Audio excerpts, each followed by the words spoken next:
вот, не знаю, брода, несущий воду называется.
Да, блядь, воды на пошло.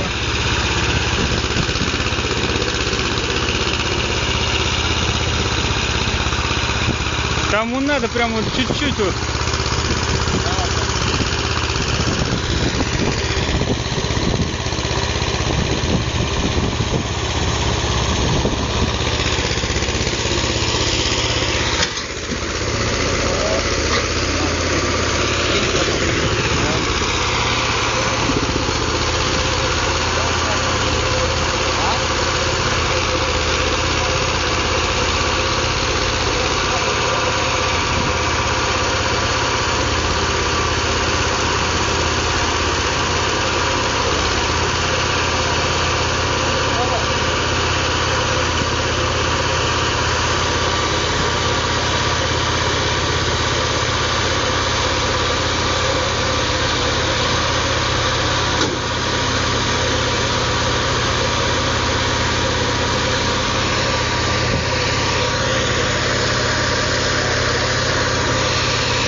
Поднял бы и все, да?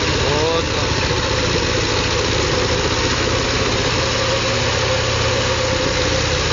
Его бы туда в яму не снесло бы, блядь.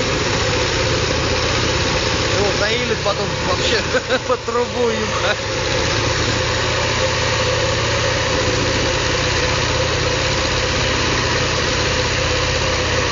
Спецоперация «Кобра».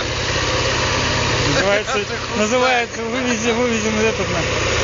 Как Дуляне скажет, операция «Хрусталь», ебать.